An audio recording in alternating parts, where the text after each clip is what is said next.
방사선 이야기를 할 때 항상 빼놓지 않고 지나갈 수밖에 없는 거가 후쿠시마입니다. 여러분 잘 아시다시피. 며칠 전에 3주년이 지났죠. 3월 11일. 잘 아시다시피 지진이 일어났고 먼저. 지진의 강도가 진도 9.0인가요? 그랬죠. 굉장히 큰 지진이 일어났고 그 지진이 일어나고 나서 한 서너 시간 후에 한 25, 30m 정도 되는 쓰나미가 몰려왔죠. 그냥 쓰나미만 몰려왔다 그러면 정말로 대형 재해, 자연재해로 그냥 끝나고 사람들 머릿속에 기억되고 희생자를 남기고 그냥 지나갔을 겁니다. 그러나 이 쓰나미로 인해서 지구의 불행은 다시 시작이 됩니다. 사실은. 그래서 여러분들 잘 알고 있는 후쿠시마 원전이 폭발을 했죠. 1, 2, 3, 4호기가 연속적으로 폭발을 합니다. 여러분들이 오늘 의료 방사선을 이야기를 하지만 의료 방사선 이전에 여러분들이 알아야 될 소위 말하는 일반적 원전 사고에 의한 방사능 문제는 바로 이렇게 공포가 시작이 된 거예요. 사실. 바로 의료방사선이라는 건 뭐냐? 진단 과정에서 노출되는 의료방사선이 있고 치료 과정에서 노출되는 의료방사선이 있습니다. 우리가 문제 제기하는 것은 진단 과정에서 노출되는 의료방사선입니다. 대표적인 거 CT 이런 거. 또 조형검사. 여러분들 무슨 MRI를 찍는데 조형 촬영을 한다. CT를 찍는데 조형 촬영을 한다. 나는 내시경 검사를 하는 건 너무 위험하고 두려우니까 나는 약 먹고 그냥 사진 찍겠다. 이런 사람 있죠. 이장 조형 촬영, 대장 조형 촬영하는 사람들. 이런 조형이라는 말이 들어가는 거는 다 방사능 물질을 어떻게 하는 거예요? 몸속에다 집어넣는 겁니다. 네. 그래서 아마 그런 경험 해보신 사람 있을 겁니다. 주변에. 암, 주변에 가족 중에 암 환자가 있어서 펫CT나 이런 거 조형 검사를 하는데요. 병원에 가서, 보통 4시간 전에 병원에 도착을 해서 정맥 주사를 통해서 방사능 물질을 몸에다 집어넣습니다. 그리고 나서 잠을 푹 재워요. 그리고 나서 검사를 합니다. 1시간 정도 검사를 하죠. 그리고 나서 나갈 때 주의사항을 이야기를 해줘요. 종이에다 적어가지고. 주의사항이 딱 보면 어떻게 되냐면요. 속옷을 다른 사람보다 같이 빨지 말 것. 첫째. 두 번째, 가족하고 같이 있지 말 것. 떨어져 있을 것. 이런 거예요. 그건 뭐예요? 그거는 몸속에 이제 방사능 물질이 있으니까 오줌이나 땀이나 이걸 통해서 이게 배출이 될 수 있거든요. 그러니까 그거를 다른 사람 못하고 같이 빨지 말아라 이런 이야기예요. 오염이 되니까. 내 몸속에 방사능 물질이 있으니까 애기 귀엽다고 안아주게 되면 걔가 피폭될 수 있어요. 물론 농도는 낮습니다. 이게 이제 조형검사예요. 여러분. 자, 치료 과정에서 노출되는 방사선은 참 어쩔 수 없죠. 암세포를 죽이기 위해서 하는 거니까. 그러나 우리가 그 실체는 알 필요는 있습니다. 방사선 암 치료하면서 노출되는 방사선 양은 상상을 초월합니다. 수천 밀리시버트에서 수만 밀리시버트. 네. 뭐 높게는 7만 밀리시버트까지도 자료가 나온 게 있어요. 한 10,000 밀리시버트 정도. 그러니까 방사선 치료하면 머리가 빠지고요, 구토가 나고 급성tum도 현상이 나타나는 거예요. 치료 과정 속에서. 근데 참 그렇잖아요. 살기 위해서 치료받는 거예요, 사실은. 그 위험성을 알면서 살기 위해서 치료받는 겁니다. 그러니까 노출의 가능성이 높냐? 아니다. 사고 외에는 그렇게 높지가 않다. 일상적으로 우리가 노출되는 거니까 크게 문제가 안 된다라고 하는 사람도 있고요. 어떤 사람들은 굉장히 적은 농도에서도 문제되기 때문에 그 어떤 화학물질보다도 더 우리가 신경 써서 조심하고 관리해야 된다. 이런 의견도 있습니다. 지금 여기서 이렇게 웃으면서 이런 얘기를 하지만요. 사실은 저도 2005년도에 벌써 9년 됐습니다. 지금도 조심하고 있는데요. 저도 방사선 치료를 극한적인 농도까지 치료를 받았었어요. 저는 얼굴에 두병부 쪽에 얘가 못된 게 생겨가지고 방사선 치료를 35회를 받았는데요. 그러니까 35회가 맥시멈이거든요. 일주일에 5번째 7주를 받았는데요. 한 2주 받고 나니까 머리가 빠지기 시작하더라고요. 그러면서 이제 어쨌든 견뎌냈습니다. 견뎌서 치료를 받았고, 뭐 지금은 괜찮습니다. 괜찮은데, 2가지 장애가 생겼어요. 치료를 받고 나니까. 여러분들은 전혀 멀쩡한 사람처럼 보이지만 하나의 자리는 제가 이쪽 눈 밑에 여기에 암세포가 있어가지고 치료를 받았는데 수술하고 치료를 하니까 정상적인 세포가 당연히 죽죠. 모든 세포를 다 죽이는 겁니다. 암세포도 죽이고 정상적인 세포도.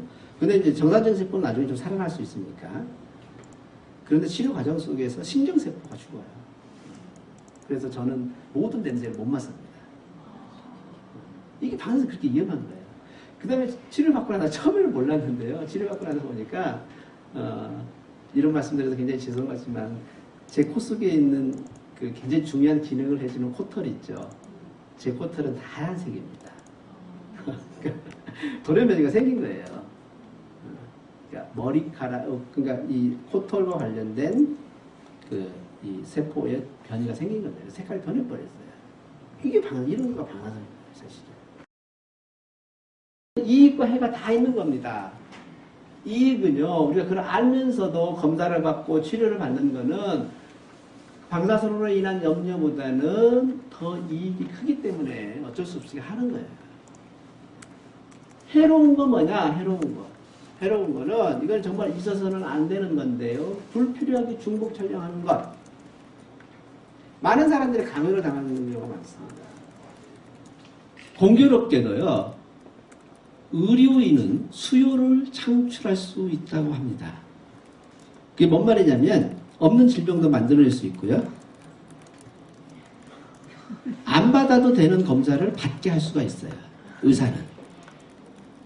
여러분들 중에 혹시 암일 수도 있으니까 CT 검사 한번 해봅시다. 거절할 사람 있습니까? 없죠.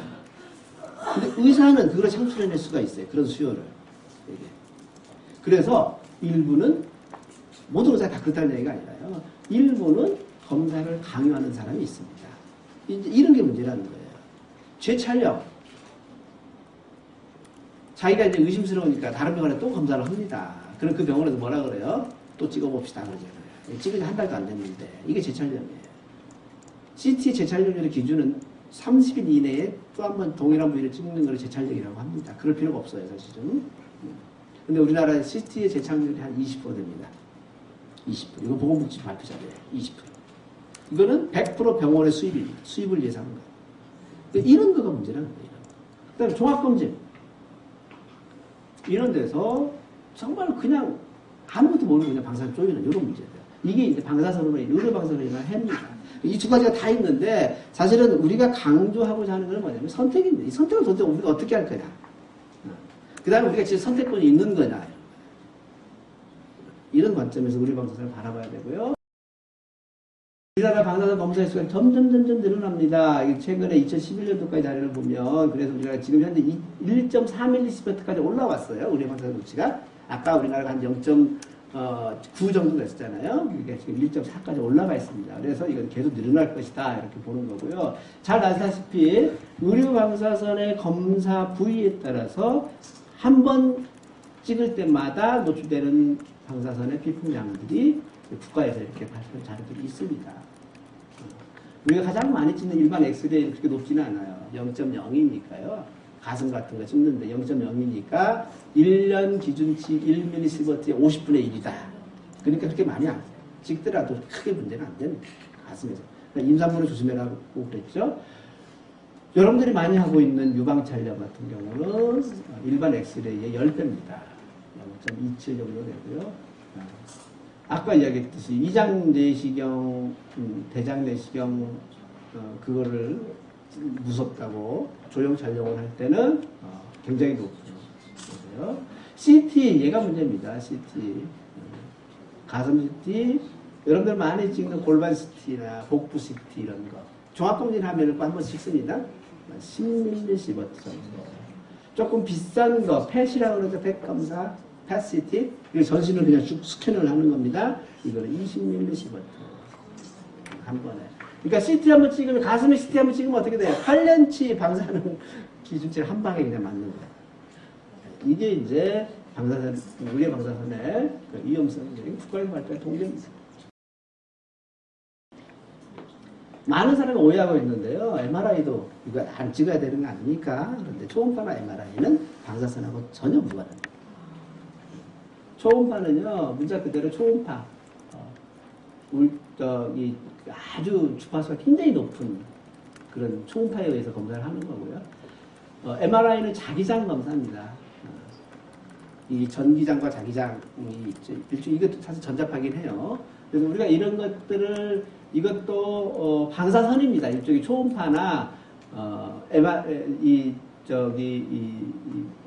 자기장도 일종의 방사선이에요. 근데 우리가 이런 방사선을 뭐라고 하냐면 비전리 방사선이라고 합니다. 전리가 되지 않아요. X선이나 감마 이런 거는 우리가 전리 방사선이라고 하는 거고요. 이거는 비전리 방사선. 그러니까 방사선하고 다른 거예요, 사실은. 그냥 우리가 그래서 이걸 헛갈리는 거는 우리는 보통 그냥 일반적인 전자파라고 얘기를 합니다. 괜찮다. 근데 물론 전자파도 문제가 생겨요, 여러분들.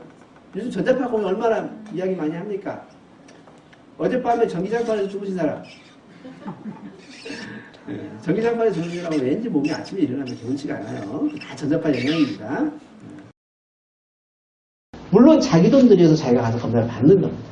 그러나 이러한 위험성에 대해서 사전에 알아야 될 권리가 우리는 있는 거고요. 그러한 위험성들을 되물을 수 있는 권리와 그거를 자세하게 설명해 줄 수 있는 의무가 의료인한테는 있는 거예요, 사실은. 근데 이런 것들이 무시되고 있는 지금의 사회가 문제인 거죠, 사실은. 미국하고 영국하고 비교해보면 왜 의료방사선이 통제가 가능한지를 알 수가 있습니다. 미국은요, 80년대에는 의료방사선 노출율이 0.5밖에 안 됐습니다. 80년대. 그런데 한 25년 정도 흐르고 나서 보니까 얘가 3mS부터로 증가를 했어요. 앞으로 얼마나부터 증가할지 모릅니다, 이게. 근데 미국은 왜 이렇게 증가를 해버렸느냐? 아까 이야기했듯이 미국은 신자유주의 시대로부터 대표되는 자본주의 사회 아닙니까? 그러니까 통제가 불가능합니다. 알아서 찍는 거예요. 병원에 강요하고 찍는 겁니다. 영국은 어떠냐? 영국은 지금도 0.3mS부터. 미국의 10분의 1 정도밖에 안 돼요. 근데 영국은 왜 그럴까? 영국은 국가가 통제를 합니다. 국가가 의료방사선 노출 이력제를 실시하고 있어요. 그래서 어느 병원을 가든지 항상 자기 기록에서 확인이 가능합니다. 의사가. 그래서 찍을까 말까를 결정하는 거예요. 법으로 그렇게 되어 있어요. 우리나라도 그걸 하자라는 거예요, 지금. 그러니까 영국 유럽밖에 안 되는 거예요. 그러면 미국하고 영국하고 누가 그 평균 수명과 암 발생률이 누가 더 높냐? 이렇게 보면 미국은 검사 많이 하니까 암 환자도 많이 찾아내고 그래서 사람이 건강해야 되잖아요. 영국의 의료 서비스 수준과 의료의 질적 수준이 훨씬 높습니다. 더 건강하게 잘 살아요. 이 정도밖에 안 되는 거예요. 검사를 이렇게 안 하는 거예요. 그러니까 CT 검사 많이 한다고, 의료방사선 많이 노출된다고 그 나라가 의료 수준이 더 높다. 절대 아닙니다. 근데 우리나라는 지금 미국처럼 가고 있어요. 줄이려면 어떻게 해야 되느냐. 영국처럼 가야 돼요. 영국처럼. 그래서 피폭량을 고지해야 되고요. 지금 우리나라 시범적으로 하고 있습니다. 혹시 병원에서 이런 거 정보 들은 사람 있어요? 검사하는 거? 아직 없을 텐데요. 고지 의무.